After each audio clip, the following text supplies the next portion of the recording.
और फिर नीचे आकर निंजा की टीम पर हमला करने लगा। चैपी अपना हेलमेट लेने दौड़ा मगर एक गोली लगने से हेलमेट बर्बाद हो गया था। अब उसे फैक्ट्री में जाकर एक नया हेलमेट लाना होगा ताकि वो डियोन को बचा सके। तब निंजा ने उसे योलांडी के साथ वैन में जाने को कहा और खुद मूस का ध्यान भटकाने के लिए वहाँ रुक गया। उनके जाने के बाद निंजा अपने घुटनों पर आ गया और मूस के रूप में मौत उसके सामने खड़ी थी। अब मूस उसे खत्म करने ही वाला था कि ऐन वक्त पर योलांडी वैन से बाहर कूदी और उस खास हथियार से मूस पर हमला कर दिया। तब विंसेंट ने तुरंत मूस को घुमाकर पहले योलांडी पर गोलियां चला दी, जिससे उसकी मौके पर ही मौत हो गई।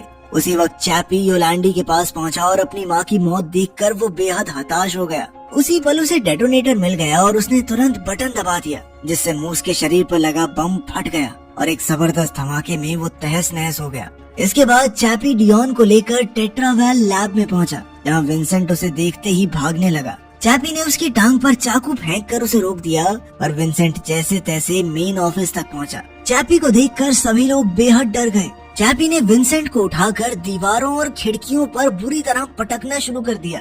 फिर उसने विंसेंट की हड्डियां तोड़कर उसे घुमाकर दूर फेंक दिया।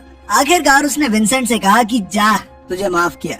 ऐसे कौन माफ करता है भाई। जल्द ही पुलिस ने बिल्डिंग को घेर लिया और वो दरवाजे खुलवाने की कोशिश में जुट गए। उधर चैपी जख्मी डियोन को लैब में ले आया और उसे एक हेलमेट से जोड़ दिया, जिसके बाद डियोन का सारा डेटा एक रोबोट के शरीर में आ गया। अब डियोन भी एक रोबोट के शरीर में आ चुका था। फिर डियोन विंसेंट के कंप्यूटर पर गया और गार्ड की मदद से सभी स्काउट्स को रीएक्टिवेट कर दिया। फिर उसने चैपी का सारा डेटा एक नए शरीर में ट्रांसफर किया। उसी समय पुलिस वहाँ आ गई तो डियोन बाहर भागा और उसने चैपी को एक नए स्काउट के शरीर में देखा तो वो बेहद खुश था।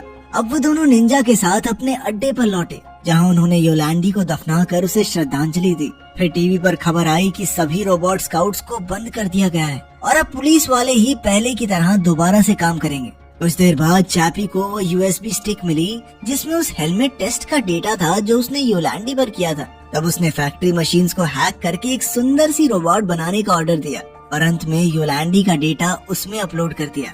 अब योलांडी भी डियोन की तरह रोबोट के रूप में उनके साथ थी।